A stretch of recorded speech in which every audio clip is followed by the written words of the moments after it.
I am here to share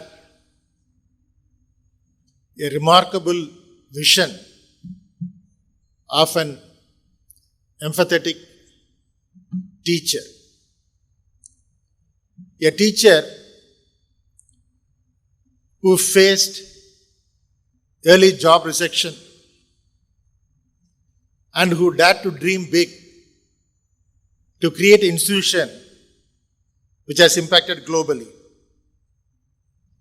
It is none other than our founder chancellor, who has been a teacher and who is always people-centric.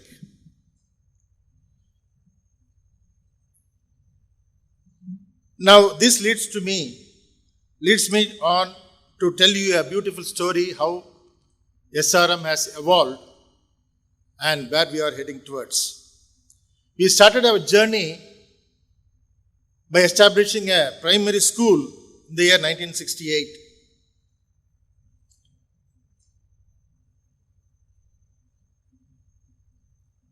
In the year 1985,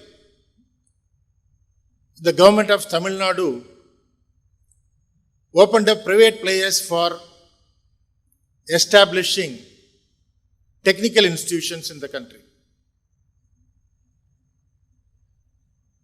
So we started engineering college known as SRM Engineering College in the year 1985 with 3 undergraduate programs in engineering, namely civil engineering, mechanical engineering and computer science, with an intake of 180, and obviously it was affiliated to University of Madras. Then on we have been establishing institutions of different disciplines like Arts and Science College, physiotherapy, occupational therapy, nursing, pharmacy, dental, and we have been having a lot of these institutions which were affiliated to different universities in the state of Tamil Nadu. So by 2000, we could establish a brand for SRM. SRM stands for Sri Ramaswamy Memorial, where Ramaswamy is the name of our founder chancellor's father. Then we found that we have been doing extremely well as an affiliated college to these universities. And we felt that there should be some amount of freedom required to bring in change in the curriculum and also introduce different programs of our choice, and which is again the need for the society. So in 2000, this SRM Dental College and SRM Engineering College, we jointly applied to the Ministry of Human Resource Development at that point in time, now Ministry of Education, for declaring us to be a deemed university. So in 2000 itself, we wanted to go in for a comprehensive university. After a lot of administrative procedures, in the year 2002, our SRM Dental College was granted the deemed university status under the banner SRM Institute of Science and Technology. I still remember when the team from UGC and the Dental Council visited our dental college, they made a mention that SRM Dental College is one of the model colleges for our country. That report is still there. And we could get that recognition in 2002, and subsequently in the year 2003, SRM Engineering College was brought under the ambit of SRM Institute of Science and Technology. And from there our growth started.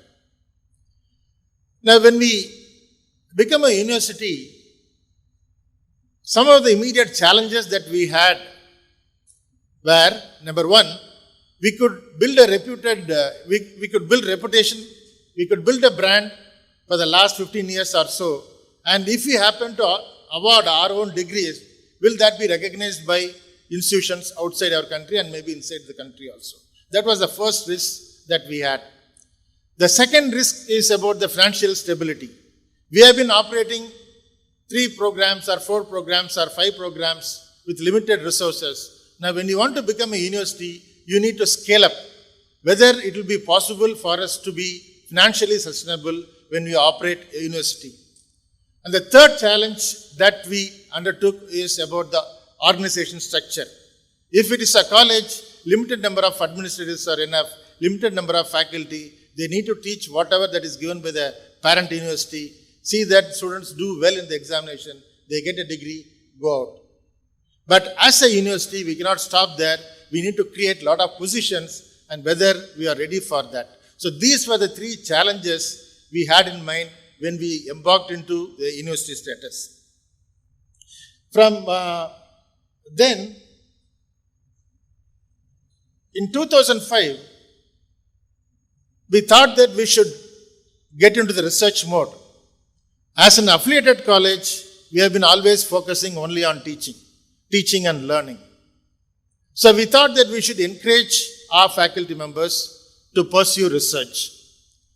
And it's going to be a very tough task. All along they have been teaching courses. Suddenly if you ask them to do research, then it will be very difficult thing for them to do, number one. Number two, those days, faculty members with the postgraduate qualification are eligible to become a faculty, to be a teacher. So they don't possess a PhD degree. So what we thought was immediately we happened to depute many of our faculties to pursue their PhD either on the regular mode or a part-time mode, come back to the institution and then start focusing on research. So this we have been trying for some time, and in 2006, obviously everybody looks for the quality. We went in for the NAAC accreditation.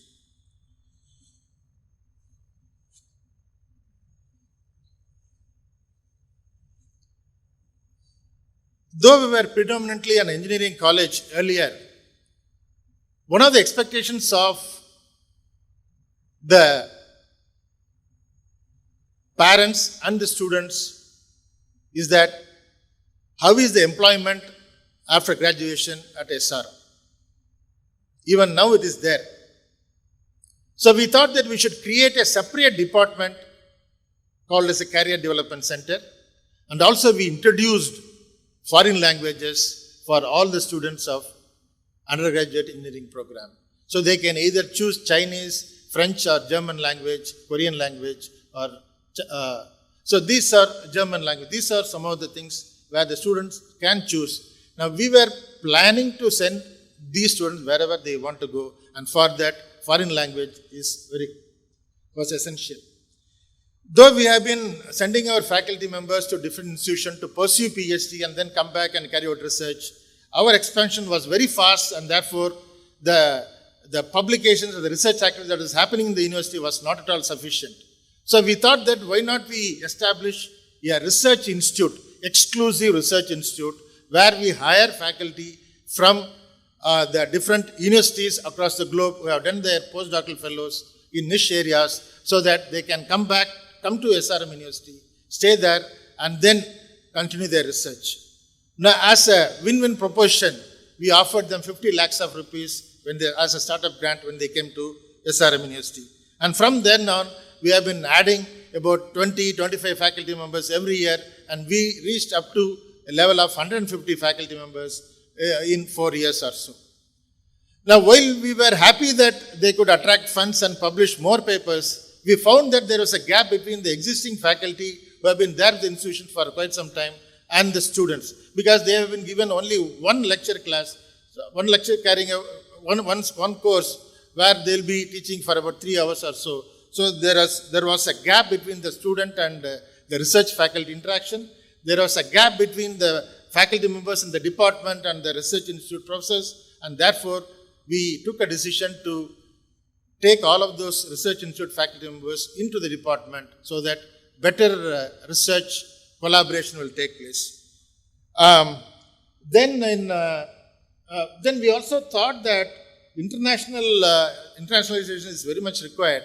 We identified two of our bright students sometime in the year 2007, and we sent them to 2 universities, one to CMU and one to MIT.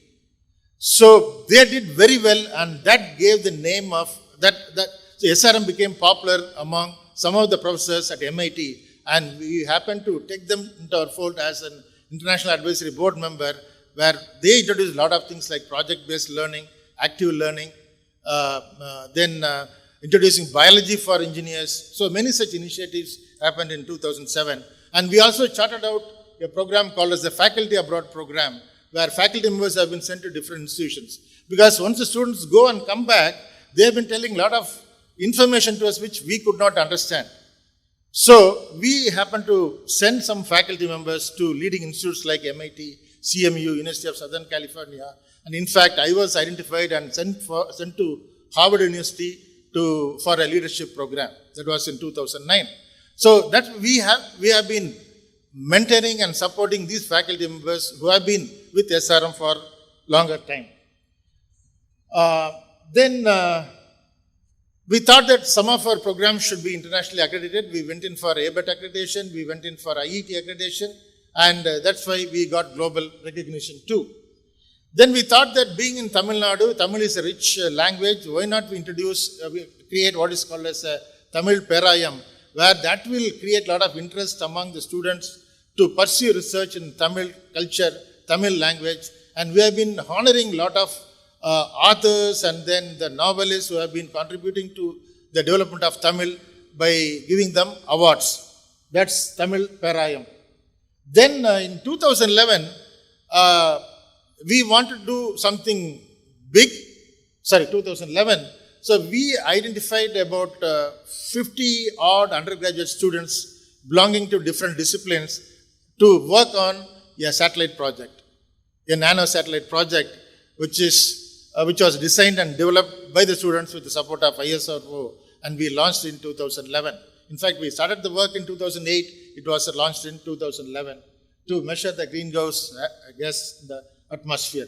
So that was a very big project, an ambitious project for SRM, and that project has shown SRM to the universities within the country and to other universities outside the country also.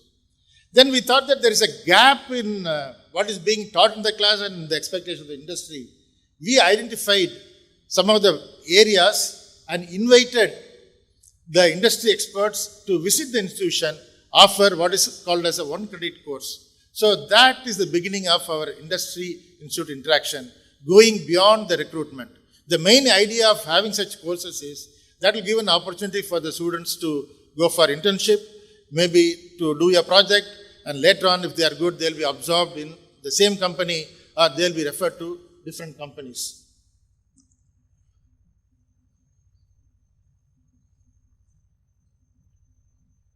Then in 2013, where the MOOC courses just started like Udacity and things like that, we have advised every faculty member to undergo this online course. And in 2013, we have announced to the students that if they happen to complete some of these online courses, credit transfer will happen. Please remember, at that time, there was no such norms. There was no critical evaluation. But in India, we always look at evaluation as a top priority. We do not look at how we teach, but always these examinations are very, very serious. So we allowed the students to take up some courses and then gave them 3 credits under the MOOCs. Then entrepreneurship cell, which everybody is talking today. And then in 2015, fully choice-based credit system, where we allowed the students from different departments to join together and carry out a final year project.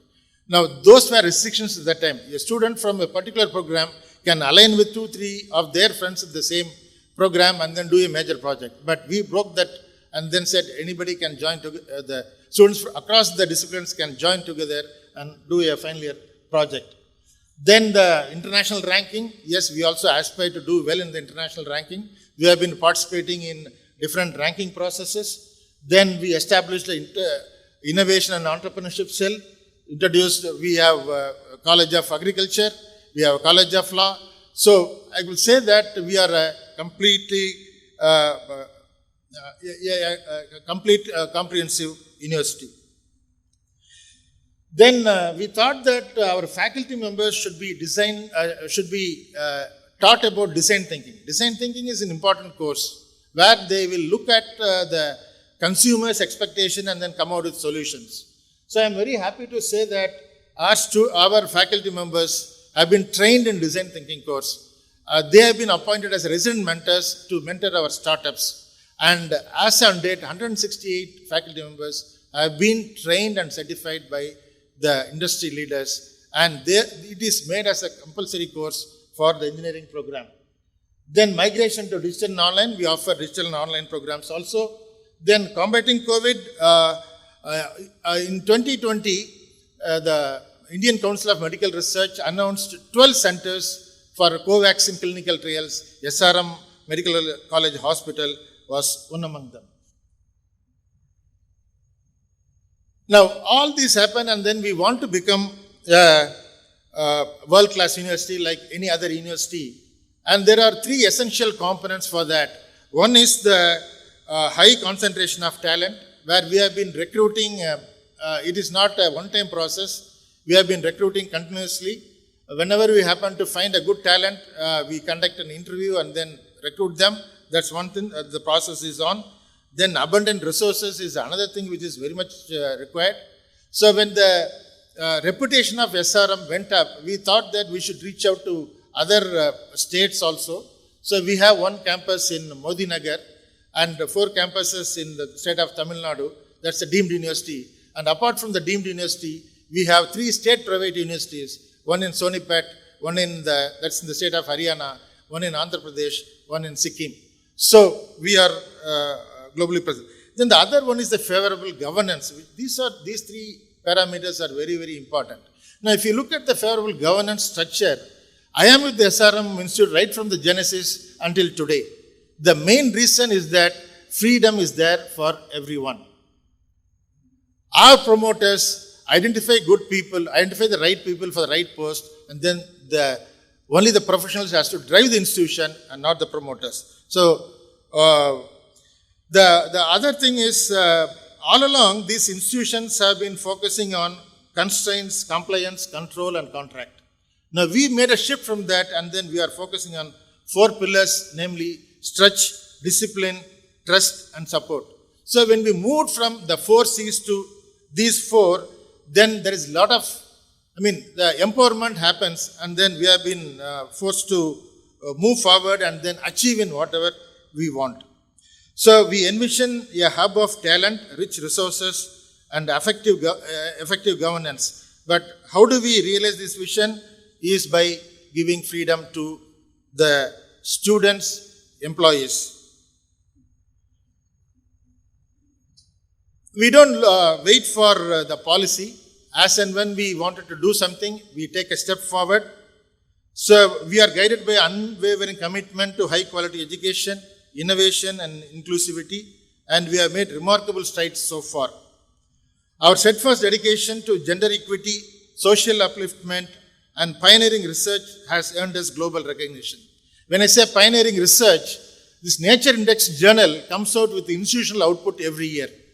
In the recently announced Nature Index journal institutional output, we are ranked at the 30th place in India among the academic institutions. Many of them are IITs, and if you look at the private universities, we are in the 2nd place next to BITS planning. So we concentrate on publishing quality research papers. Now, as I said, I have been with this institution for 37 years. So if a book were to be written about the journey of SRM, there is no one better suited to author it than me. I can very confidently say, and that's why our promoters are not here. As an employee, I am here to talk about the journey of SRM. We are happy to say that we have over 1.7 lakh alumni spread across the globe, all sharing the happiness and success of our incredible journey evolved through trust. So SRM is known for trust. Thank you so much for listening to me. I am open for any questions.